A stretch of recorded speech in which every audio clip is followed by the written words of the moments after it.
Labs! Curious ka ba kung paano gawin at paano kumita dito kay $?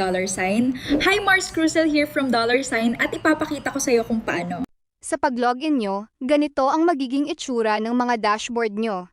Dito nyo makikita kung anong plan kayo at ang total earnings nyo. Sa ibaba, makikita nyo lahat ang mga iba't ibang category task ni $, at ang mga recent activities nyo. Ang account na pinakita ko sa inyo ngayon ay isa sa mga multiple account ko. Ngayon ipapakita ko sa inyo ang itsura ng ating mga category task.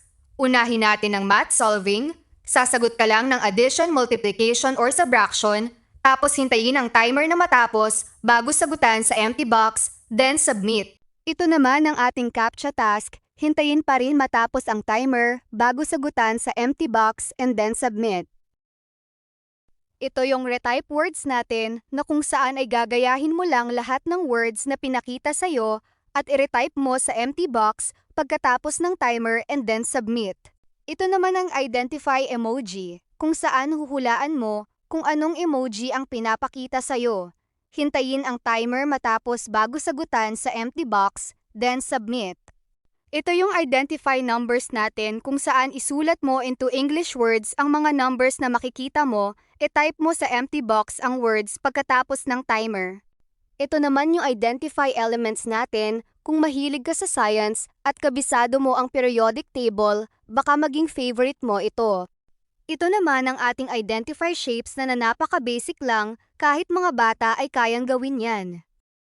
Ito naman ang count green dots. Bibilangin mo lang kung ilang dots ang pinakita at ilagay mo sa empty box ang sagot pagkatapos ng timer. Dapat naka-numeric form ang pagsagot. Ito naman ang ating synonym matching. Mga salitang magkasing kahulugan o halos pareho ang ibig sabihin. Pagkatapos ng timer, e-click mo ang arrow sign na nasa loob at gilid ng empty box na naka-down position para pumili ng sagot, then submit.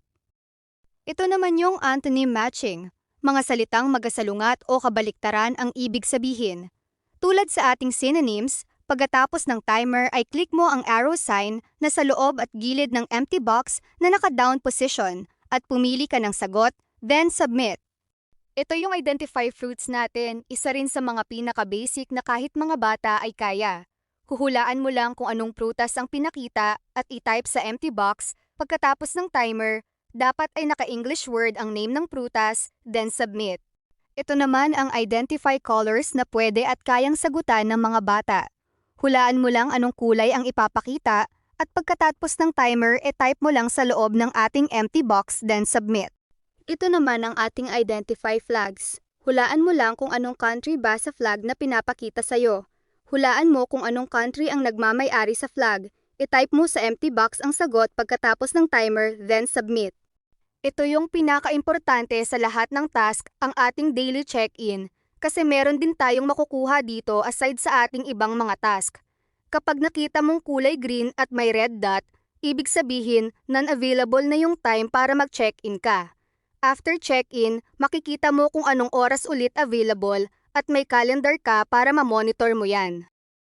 Meron din tayong visit link na kung saan i-view mo lang yung mga article na nasa links. Bawat links ay merong iba't ibang topic category at bawat click ng links ay may kanya-kanyang timer bago mo i-close and every 32 hours ay mag-refresh yan.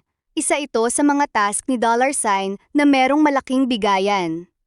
At hindi lang yan dahil meron tayong referral program kung saan kikita ka ng 5% mula sa mga tao mo, pero optional lang naman ang pag-invite kung gusto mo lang. Ganun lang kasimple mga labs at kikita ka na dito kay $, kahit nasa bahay ka lang. Kaya ano pang hinihintay mo? Sumabay ka na. Start your work from home journey now.